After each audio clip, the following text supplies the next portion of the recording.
দায়ী করা হয়েছে। এনএসআই কে দলীয়করণ করেছিল, এসবি কে দলীয়করণ করেছিল।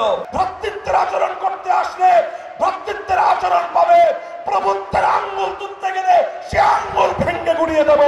শুধু একটি কথা বলতে চাই, যারা আওয়ামী লীগের রাজনীতি করতেন একটি ঐতিহ্যবাহী রাজনৈতিক সংগঠন হিসেবে, যারা আওয়ামী লীগের রাজনীতি করতেন তাদের বিবেকের বদ্ধ দুয়ারে একটু কড়া নাড়তে চাই। আপনারা মনে করেন যে শেখ হাসিনা শুধু বাংলাদেশের 12টা বাজিয়ে গেছে? না, শেখ হাসিনা বাংলাদেশের যেমন 12টা বাজিয়েছে, আওয়ামী লীগেরও 12টা বাজিয়ে গেছে। এবং এটা সে করেছে খুব ঠান্ডা মাথায়, সুপরিকল্পিত ভাবে। শেখ হাসিনা যখন রাজনীতিতে পদার্পণ করেছে, সে যখন তার পিতার হত্যাকাণ্ডের পরে 1975 সালে যখন সে রাজনীতিতে পদার্পণ করবার প্রথম পদক্ষেপ গ্রহণ করে, তখনই শেখ হাসিনার রাজনীতির মূল কথা ছিল প্রতিশোধের রাজনীতি। যারা তার বাবাকে হত্যা করেছে, তিনি তার হত্যাকারীদের কাছ থেকে প্রতিশোধ গ্রহণ করবার অভিপ্রায় নিয়ে এই রাজনীতিতে এসেছিলেন।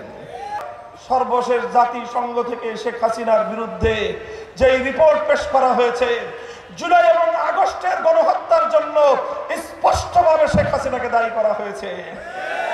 চিন্তা করেন আগামী দিনে শেখ হাসিনা পালিয়ে বেড়াবে কোথায়?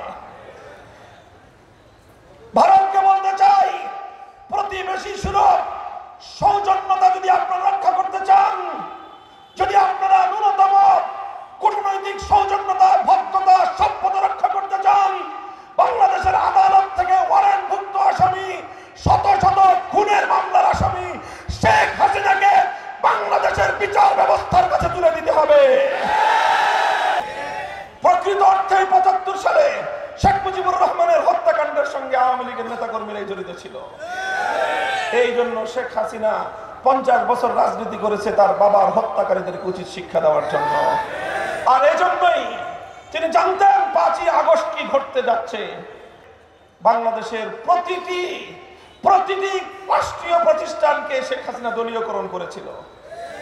ডিজিএফআই কে দলীয়করণ করেছিল, এনএসআই কে দলীয়করণ করেছিল, এসবি কে দলীয়করণ করেছিল।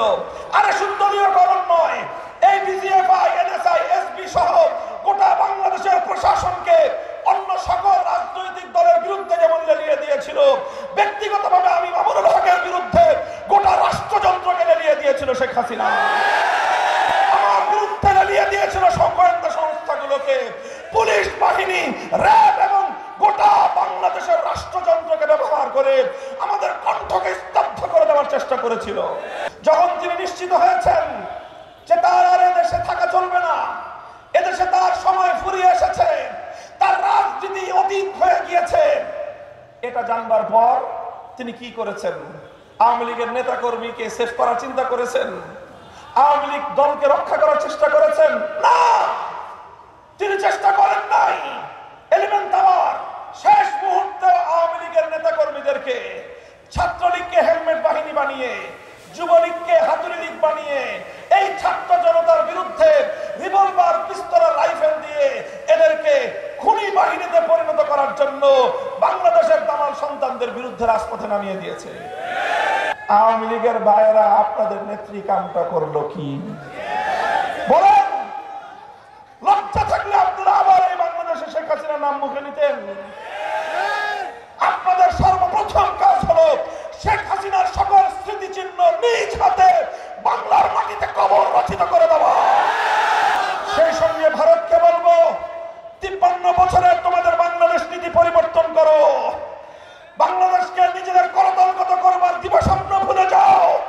বাংলাদেশের অধিকার খর্ব করবার ইতিহাস ভুলে যাও। বাংলাদেশ নিজেদের পায়ে দাঁড়িয়ে তোমাদের চোখে চোখ রেখে কথা বলবে। ভ্রাতৃত্বের আচরণ করতে আসলে ভ্রাতৃত্বের আচরণ পাবে, প্রভুত্বের আঙ্গুল তুলতে গেলে সে আঙ্গুল ভেঙে গুড়িয়ে দেব।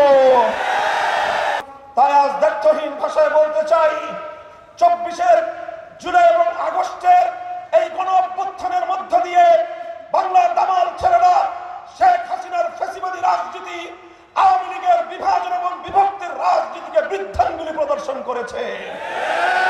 2024 জুলাই আগস্টে আমার বাংলার দামাল ছেলেরা অধিকার আদায়ের জন্য রাজপথে নামল। কোটা সংস্কারের যৌক্তিক দাবি নিয়ে বাংলাদেশের 4 কোটি ছাত্র জনতা রাজপথে নেমেছিল।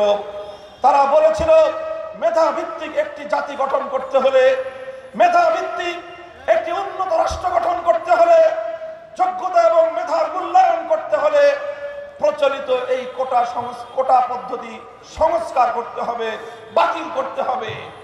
এই দাবি যখন শেখ হাসিনার সেই ভাওতাবাজির রাজনীতির বিপক্ষে গেল, শেখ হাসিনা কি করলো?